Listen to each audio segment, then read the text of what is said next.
Halo semuanya, selamat datang di bahasan kita kali ini. Hari ini kita bakal ngebedah salah satu kasus hukum yang, jujur aja, secara universal dianggap sebagai salah satu persidangan kejahatan paling mengguncang di abad ini. Kasus Dominic dan Giselle Pelicot. Di ulasan ini kita bakal mengupas tuntas dan objektif soal realitas kelam yang terjadi di Prancis antara tahun 2024 sampai 2025. Dan gimana kasus yang super serius ini gaungnya bisa sampai jauh melampaui batas negaranya. Langsung aja kita mulai. Oke, mari kita bahas ini lebih dalam. Kasus yang satu ini tuh benar-benar melampaui sekedar kejahatan lokal biasa. Kasus ini secara aktif lagi ngebentuk ulang wajah keadilan itu sendiri. Kita lagi ngomongin soal pergeseran paradigma besar-besaran, tentang gimana sih sistem peradilan memandang, memproses dan pada akhirnya mengadili yang namanya hukum persetujuan atau konsen.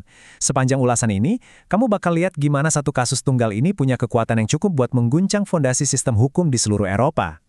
Bagian pertama, skandal kasus Pelicot.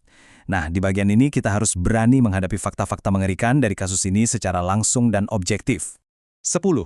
Coba biarkan bobot dari angka itu meresap ke pikiran kamu sebentar. Berdasarkan data persidangan, selama 10 tahun yang benar-benar menyiksa, ada sebuah rahasia kelam yang disembunyikan rapat-rapat. Selama 1 dekade penuh, Dominic Pelicot secara diam-diam mencekoki istrinya sendiri, Giselle, dengan obat penenang dosis tinggi. Coba bayangin rentang waktunya. 10 tahun tindakan rahasia yang terencana rapi, justru di dalam rumah yang seharusnya jadi tempat paling aman buat seseorang. Terus apa sih yang memotivasi tindakan selama 10 tahun itu? Nah, fakta persidangan mengungkap hal yang bikin kita merinding. Puluhan pria asing diundang lewat internet oleh Dominic untuk melakukan pelecehan dan pemerkosaan terhadap Giselle saat dia lagi dalam keadaan nggak sadar akibat obat penenang itu. Ada kontras yang sangat tajam di sini. Di satu sisi, sebuah orkestrasi rahasia yang sangat pribadi dari seorang suami di dalam rumah tangganya, tapi di sisi lain, ada realitas pelecehan masif dan menghancurkan yang melibatkan orang-orang asing dari dunia maya. Ini adalah kejahatan tersembunyi dengan skala yang sangat mencengangkan. Lanjut ke bagian kedua, keberanian luar biasa Giselle. Tepat di titik inilah alur narasi kita bergeser dari yang tadinya fokus pada penderitaan korban menuju pada agensi, kekuatan, dan keberanian yang benar-benar mengubah segalanya.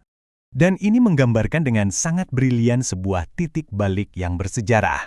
Biasanya kan dalam kasus-kasus pelecehan yang ekstrim kayak gini, sistem hukum itu sering banget memfasilitasi sidang tertutup.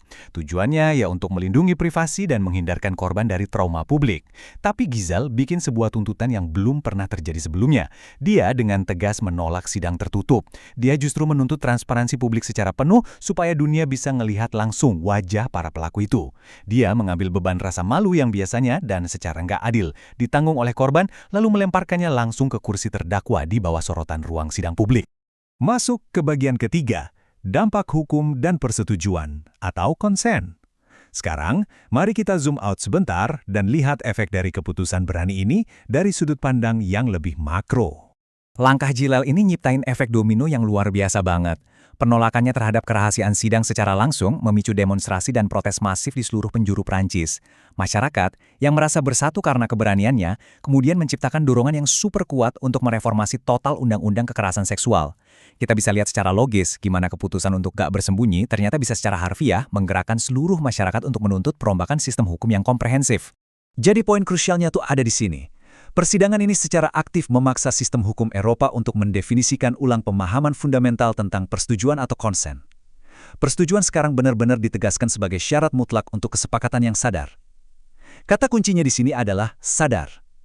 Soalnya gini, seseorang yang direkayasa sedemikian rupa pakai obat penenang dosis tinggi, secara hukum maupun logika sama sekali nggak punya kapasitas buat memberikan persetujuan. Kasus ini menyoroti dengan sangat tajam kalau nggak ada lagi area abu-abu, kesadaran adalah fondasi mutlak dari sebuah persetujuan di mata hukum. Sebagai penutup dari ulasan kita hari ini, saya pengen kamu ngerenungin pertanyaan provokatif ini. Gimana sih tuntutan satu orang akan transparansi bisa ngubah masa depan keadilan dan hak korban di Eropa untuk selamanya? Coba pikirin lagi tentang warisan abadi dari perjuangan Giselle demi kebenaran. Satu keputusan berani untuk membuka pintu ruang sidang aja udah berhasil mengguncang satu benua, ngingetin kita semua bahwa reformasi hukum yang masif itu bisa banget berawal dari satu tindakan luar biasa di hadapan ketidakadilan. Teruslah berpikir kritis ya, dan sampai jumpa di ulasan mendalam kita yang berikutnya.